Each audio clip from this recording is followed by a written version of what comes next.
जय हिंद साथियों। देखिए भाई, आज से हम लोग आरआरसी ग्रुप डी के लिए स्पेशल साइंस की क्लास की प्रैक्टिस सेट जो है स्टार्ट कर रहे हैं, जिसमें आपका 25 क्वेश्चन लिया गया है, इंक्लूड किया गया है। और ऐसे ही इस श्रृंखला की लगभग 15 से 20 वीडियो आपकी आएगी और टोटल आपका साइंस जो है कवर किया जाएगा। क्वेश्चन जो है बहुत ही इंपॉर्टेंट होने वाले हैं और कुछ प्रीवियस ईयर हैं और कुछ प्रैक्टिस सेट के हैं। ठीक है, तो भाई आप वीडियो में लास्ट तक बने रहिए, आपको मजा आएगा। ठीक है, तो भाई चलिए पहला क्वेश्चन स्टार्ट करते हैं बिना देरी किए। पहला क्वेश्चन आज से पूछा गया है कि किसी विद्युत मोटर की सामर्थ्य 7.5 किलोवाट है। इससे 8 घंटा प्रतिदिन की दर से 15 दिन कार्य किया गया, तब कितने यूनिट विद्युत ऊर्जा व्यय हुई है। तो देखना, ये बहुत ही आसान सवाल है। कह रहा है कि किसी विद्युत मोटर की सामर्थ्य यानी कि उसकी जो शक्ति है 7.5 वाट है। ठीक है, और इसे कितने घंटे चलाया जाता है? 8 घंटे प्रतिदिन चलाया जाता है। कह रहा है कि भाई इसी तरह के 15 दिन अगर चलाया जाए, कार्य किया जाए, तब कुल कितने यूनिट की विद्युत जो है व्यय होगी। सबसे पहले जान लीजिए कि एक यूनिट कितना होता है। तो आप लोग याद रखिएगा, 1 किलोवाट। ठीक है, 1 किलोवाट बराबर क्या होता है?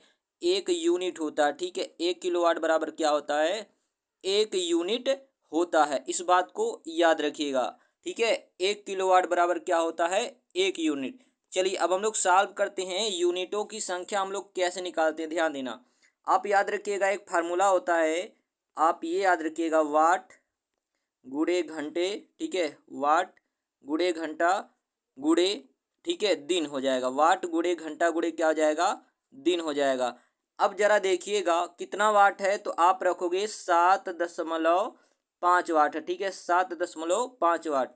कितने घंटा डेली चलता है? तो 8 घंटा डेली चलता है। ठीक है, कितने दिन चलता है? तो 15 दिन चलता है। ठीक है, अब भाई आप मल्टीप्लाई कर लीजिए। 15 अट्ठे हो जाएगा, 15 अट्ठे 120। ठीक है, और 120 हो जाएगा और 7.5 से गुणा कर लीजिए, तो लगभग आपका आ जाएगा 900.0 आ जाएगा। कितना आ जाएगा? 900.0, यानी कि इतना किलो वाट आएगा। कितना? 900.0 किलो वाट आएगा। अभी मैंने बताया कि 1 किलोवाट में 1 यूनिट होता है, तो 900 किलोवाट में कितना होगा? 900 यूनिट होगा। कितना होगा? 900 यूनिट होगा। तो आपका पहले का हो जाएगा, ए वाला सही हो जाएगा। यदि आपने पहला आंसर किया है तो आपका जवाब बिल्कुल सही है। ठीक है, आपका 1 नंबर पक्का है। चलिए क्वेश्चन नंबर 2 की तरफ चलते हैं। चलिए पीडीएफ डाल दूंगा मैं वहाँ पे, टेलीग्राम पे आप जाके डाउनलोड कर सकते हो। ठीक है, तो पहले का कौन सा सही है? आपका ए वाला सही है। क्वेश्चन नंबर 2 की बात करते हैं, ध्यान दीजिए। SO2 को अम्लीकृत पोटेशियम पर मैग्नेट, ठीक है, ये पर मैग्नेट रहेगा, विलयन में प्रवाहित करने पर यह रंगहीन हो जाता है, क्योंकि SO2 व्यवहार करता किसकी भांति। ध्यान दीजिएगा, जब हम लोग क्या करते हैं, SO2 की क्रिया, ठीक है, किसके साथ कराते हैं? पोटेशियम पर मैग्नेट, KMnO4। ठीक है, KMnO4 से कराते हैं, तो क्या होता है यहाँ पे? सल्फर डाइऑक्साइड का क्या होता है? ऑक्सीकरण हो जाता है। ठीक है, ऑक्सीकरण का मतलब उसमें ऑक्सीजन की क्या हो जाती है? वृद्धि हो जाती है, जिसके कारण वो एक अपचायक की भांति क्या करता है? कार्य करता है। ठीक है, किसकी भांति कार्य करता है? अपचायक की भांति, याद रखिएगा। नेक्स्ट की बात करते हैं, क्वेश्चन नंबर 3 की बात करते हैं। तो 3 में आपसे क्या पूछा गया, ध्यान देना। एमनियोसेंटेसिस किसकी विधि का नाम है?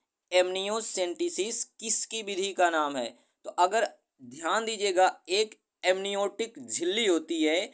ठीक है, एमनियोटिक क्या होती है? एमनियोटिक झिल्ली होती है, जिसमें शिशु क्या होता है? माता के गर्भ में प्रोटेक्टेड रहता है। ठीक है, और यहाँ पे एक विशेष प्रकार का एमनियोटिक द्रव निकलता है, यानी कि याद रखिएगा, ए वाला आपका सही है। गर्भ में शिशु के स्वास्थ्य की दशाओं का पता लगाने के लिए एमनियोटिक परीक्षण किया जाता है। यह प्रसव से पूर्व परीक्षण किया जाता है, गर्भावस्था के दूसरे या तीसरे तिमाही में स्टार्ट किया जाता है। ठीक है, ये परीक्षण। ठीक है, याद रखिएगा, तीसरे का आपका हो जाएगा कौन सा? ए वाला सही हो जाएगा। चलिए प्रश्न संख्या 4 की बात करते हैं। 4 आपसे पूछा गया है, आरक्तता में निम्नलिखित में से किसकी मात्रा कम हो जाती है। तो भाई आरक्तता यानी कि रक्ताल्पता, खून की कमी, ठीक है, किसके कारण होता है, तो हीमोग्लोबिन के कारण क्या होता है, खून की कमी हो जाता है। ठीक है, हीमोग्लोबिन के कारण क्या होता है, खून की कमी, जिसे क्या कहा जाता है, एनीमिया कहा जाता है। क्या कहा जाता है, एनीमिया। ठीक है, खून की कमी से जो रोग होता है वो क्या है, एनीमिया हो जाता है। मायोसिन तो मांसपेशियों में पाए जाने वाला प्रोटीन। ठीक है, चलिए आगे हम लोग बात करते हैं प्रश्न संख्या 5 की। आज के 5वें क्वेश्चन की बात करते हैं। निम्न एक कण, ठीक है, निम्न कण जो यानी कि इलेक्ट्रॉन, प्रोटॉन, न्यूट्रॉन और अल्फा कण दिया गया है, इन चारों की बात कर रहा है। निम्न कण एक ही गतिज ऊर्जा के साथ चल रहे हैं, उनमें सबसे अधिक संवेग किसका होगा। तो भाई सबसे अधिक संवेग उसका होगा जिसका सबसे अधिक वेग होगा। तो संवेग का फार्मूला होता है P इक्वल टू होता है द्रव्यमान गुणे वेग होता है। ठीक है, संवेग बराबर क्या होता है, द्रव्यमान गुणे वेग होता है।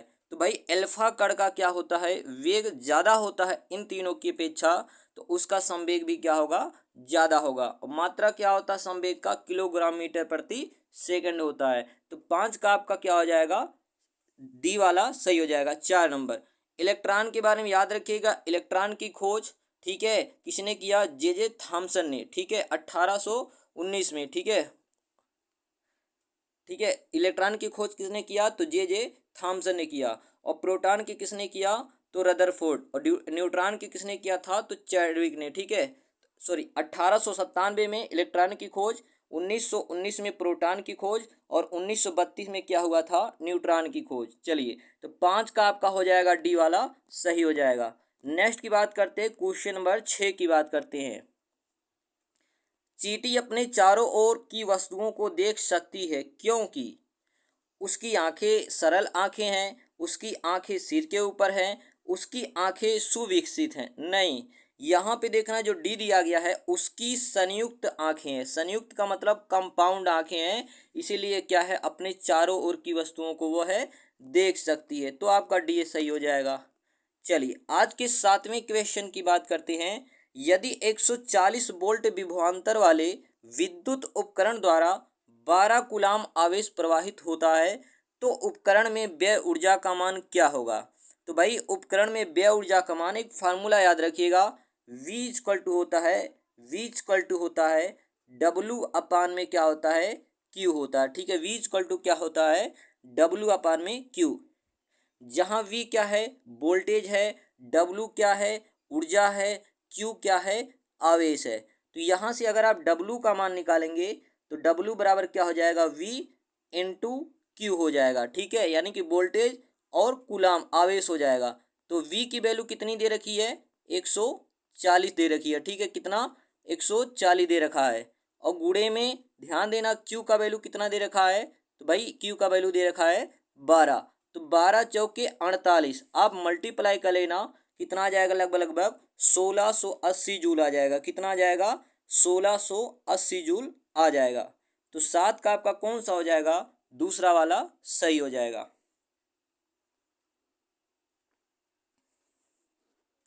चलिए क्वेश्चन नंबर 8 की बात करते हैं, आज के 8वें क्वेश्चन की। तो 8वां क्वेश्चन आपसे पूछा गया है, 15 किलोग्राम द्रव्यमान का एक केला 6 मीटर प्रति सेकंड के एक समान वेग से गतिशील है, गोले की गतिज ऊर्जा कितनी है। ठीक है, यहाँ पे केला नहीं रहेगा, गोला रहेगा, सॉरी। देखो यहाँ पे क्या रहेगा, गोला रहेगा। तो 15 किलोग्राम द्रव्यमान का एक गोला 6 मीटर प्रति सेकंड के एक समान वेग से गतिशील है, गोले की गतिज ऊर्जा कितनी होगी। तो भाई गतिज ऊर्जा का आपको फार्मूला पता होना चाहिए, काइनेटिक एनर्जी 1 के इक्वल टू होता है 1/2, ठीक है, या हाफ mv² होता है। ठीक है, गतिज ऊर्जा के बराबर कितना होता है, 1/2 mv²। ठीक है, के इक्वल टू हाफ mv²। तो वैल्यू रख दीजिए आप, 1 में हो जाएगा 2। ठीक है, मास कितना दिया है, द्रव्यमान कितना है, तो 15 किलोग्राम है। ठीक है, इंटू वी वेलोसिटी कितना दिया, 6 का स्क्वायर करो कितना आ जाएगा, 36 आ जाएगा। कितना आ जाएगा, 36 हो जाएगा।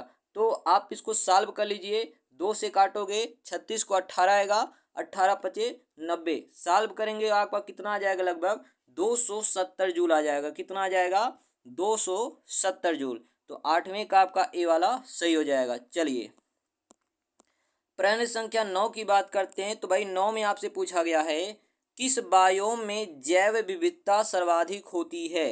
जैव विविधता का मतलब किसी विशेष क्षेत्र में पाए जाने वाले जीवों की विभिन्न संख्या या विभिन्न प्रजातियां, ठीक है, वो क्या होता है, जैव विविधता होता है। ये सर्वाधिक कहाँ होता है, उष्ण कटिबंधीय सदाबहार बायोम में सबसे ज्यादा होता है। तो भाई 9 का आपका हो जाएगा ए वाला सही हो जाएगा।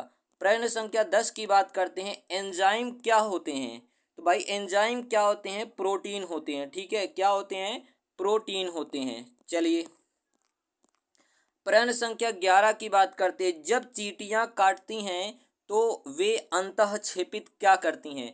भाई चींटियां क्या होता है, चींटियों के डंक में काटने में क्या होता है, फार्मिक एसिड होता है। क्या होता है, फार्मिक एसिड होता है, इसको याद रखिएगा, ठीक है। चींटियों के डंक में क्या होता है, फार्मिक एसिड। 11 का आपका सी वाला सही हो जाएगा।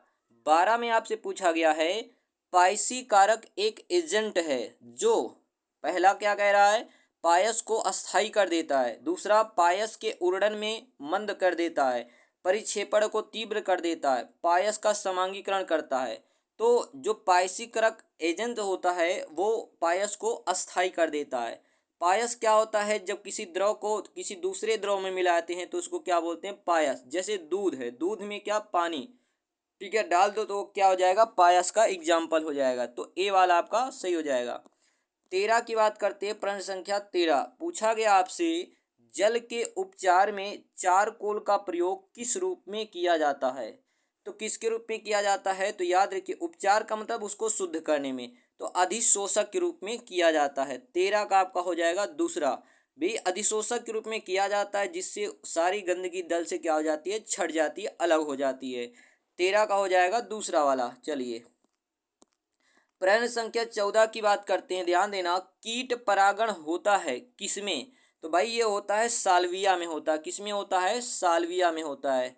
चलिए प्रश्न संख्या 15 की 15 की बात करते हैं, प्रकाश संश्लेषण की अंधकार अभिक्रिया किसमें होती है, यानी कि डार्क रिएक्शन।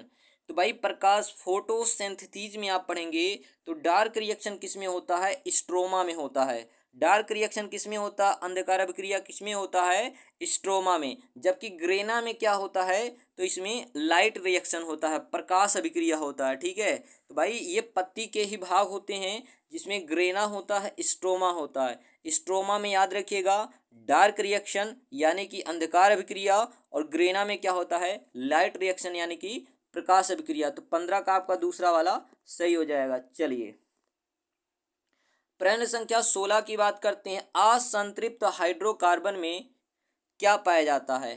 दो बंध पाए जाते हैं, केवल एक बंध पाया जाता है, चतुष्फलक होते हैं, कार्बन कार्बन के मध्य कोण 109 डिग्री 28 मिनट होता है। तो भाई क्या होता है, देखिए दो प्रकार के होते हैं कार्बन, एक हाइड्रोकार्बन, एक होता संतृप्त हाइड्रोकार्बन, एक होता है असंतृप्त हाइड्रोकार्बन, ठीक है। जैसे क्या होता है, अगर बात करें मीथेन की, तो मीथेन का फार्मूला होता है क्या, CH4 होता है, ठीक है, क्या होता है, CH4 होता है। तो भाई जब कार्बन कार्बन के मध्य ना, कार्बन कार्बन के मध्य सिंगल बंध पाया जाता है तो उसे बोला जाता है संतृप्त हाइड्रोकार्बन बोला जाता है। क्या, संतृप्त हाइड्रोकार्बन। कार्बन कार्बन के मध्य क्या पाया जाए, सिंगल बंध, तो उसे बोलेंगे संतृप्त हाइड्रोकार्बन। जैसे एथेन, प्रोपेन, ब्यूटेन, ठीक है। इसके अलावा जब कार्बन कार्बन के मध्य डबल बंध पाया जाता है या ट्रिपल बंध पाया जाता है तो उसे क्या बोला जाता है, असंतृप्त हाइड्रोकार्बन। तो आपका कौन सा हो जाएगा, 16 का ए वाला सही हो जाएगा। चलिए प्रश्न संख्या 17 की बात करते हैं, पूछा गया है, पानी और चाक, जिसको खड़िया भी बोलते हैं, के मिश्रण को पृथक किया जा सकता है किसके द्वारा। तो भाई अवसादन द्वारा, ठीक है, किसके द्वारा पृथक किया जा सकता है, अवसादन द्वारा। एक आपका सही हो जाएगा। चलिए आज के क्वेश्चन नंबर 18 की बात करते हैं, किसी परमाणु के नाभिक में 11 प्रोटॉन हैं, 12 न्यूट्रॉन हैं। इस परमाणु के उदासीन स्थिति में इलेक्ट्रॉनों की संख्या एवं द्रव्यमान संख्या क्रमशः होगी। तो देखना यहाँ पे दिया प्रोटॉनों की संख्या यानी कि जेड, प्रोटॉनों की संख्या Z कितना दिया है 11, और न्यूट्रॉनों की संख्या N कितना दिया है आपको 12 दिया, कितना दिया है 12 दिया है। तो ध्यान देना, जो प्रोटॉनों की संख्या होती है, जो प्रोटॉनों की संख्या होती है किसी परमाणु में, वही इलेक्ट्रॉनों की संख्या होती है, वही क्या होती है इलेक्ट्रॉनों की संख्या। तो भाई द्रव्यमान संख्या हम लोग कैसे निकालेंगे, एक फार्मूला होता है A = द्रव्यमान संख्या बराबर Z प्लस N होता है, ठीक है। A बराबर कितना होता है Z प्लस N होता है, जहाँ A क्या है द्रव्यमान संख्या, Z क्या है प्रोटॉनों की संख्या, N क्या है न्यूट्रॉनों की संख्या।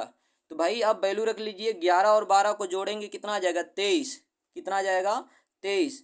और देखना तो आपका 23 क्या हो जाएगा द्रव्यमान संख्या हो जाएगा, और जो भाई प्रोटॉनों की संख्या वही क्या हो जाएगा इलेक्ट्रॉनों की संख्या। तो दूसरा वाला आपका क्या हो जाएगा सही हो जाएगा। किसी परमाणु में जो परमाणु में प्रोटॉनों की संख्या होती वही क्या होती है इलेक्ट्रॉनों की संख्या, और प्रोटॉन और न्यूट्रॉन अगर जोड़ दोगे तो वही उसकी द्रव्यमान संख्या हो जाती है।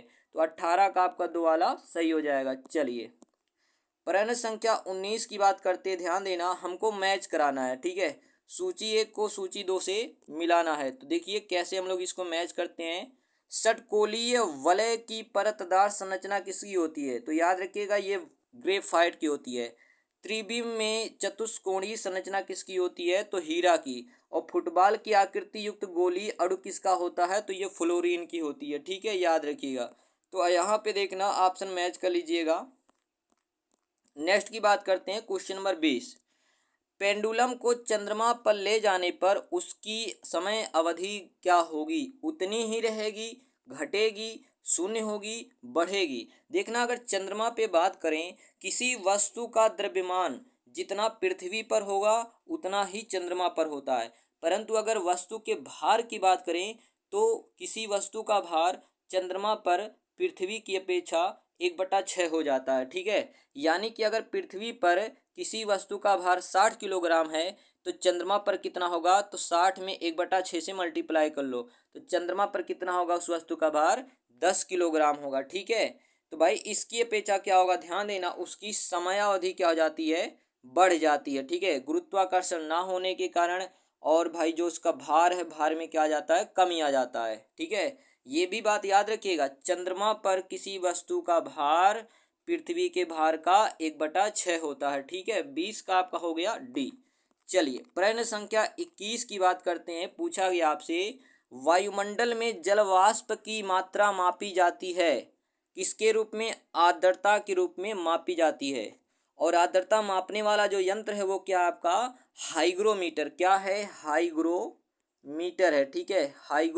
हाइड्रो मत कहिएगा, ठीक है, वो जल का घनत्व नापता है, ये क्या रहेगा हाइग्रोमीटर रहेगा, ठीक है, याद रखिएगा। तो 21 का आपका हो जाएगा ए वाला सही हो जाएगा। चलिए प्रश्न संख्या 22 की बात करते हैं। 22 में आपसे पूछा गया है मधुमक्खी पालन को क्या कहते हैं, तो भाई मधुमक्खी पालन को एपीकल्चर कहते हैं, ठीक है। सेरीकल्चर मत्स्य पालन होता है, ठीक है। एक्वा ये भी है उसी से रिलेटेड। एग्रीकल्चर आपका क्या है, तो कृषि से रिलेटेड, ठीक है। तो 22 का आपका हो जाएगा बी वाला दूसरा वाला सही हो जाएगा।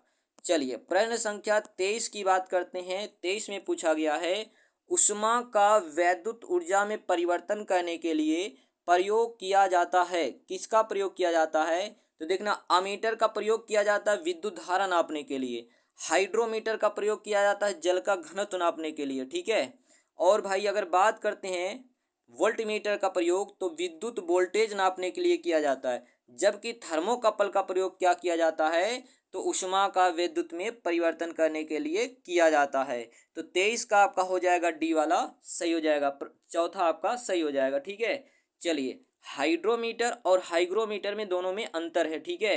हाइड्रोमीटर से जल का घनत्व नापा जाता है, जबकि हाइग्रोमीटर से क्या होता है आपेक्षिक आर्द्रता नापी जाती है, ठीक है, वायुमंडल की आर्द्रता।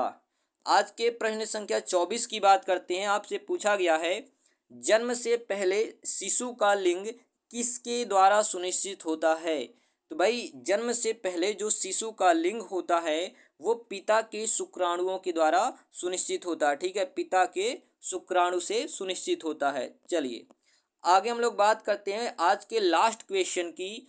पराश्रव्य तरंगों की आवृत्ति वृष्टि कितनी होती है, पराश्रव्य तरंगों की आवृत्ति विशिष्ट रूप से होती है। कितना होता है?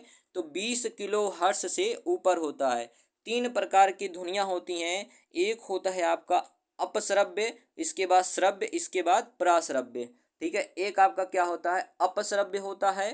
ठीक है, क्या होता है? अपश्रव्य। और एक आपका होता है श्रव्य, और एक आपका होता है पराश्रव्य। क्या होता है? पराश्रव्य होता है। जो अपश्रव्य होता है इसकी आवृत्ति कितनी होती है? तो 20 हर्ट्ज से कम होती है।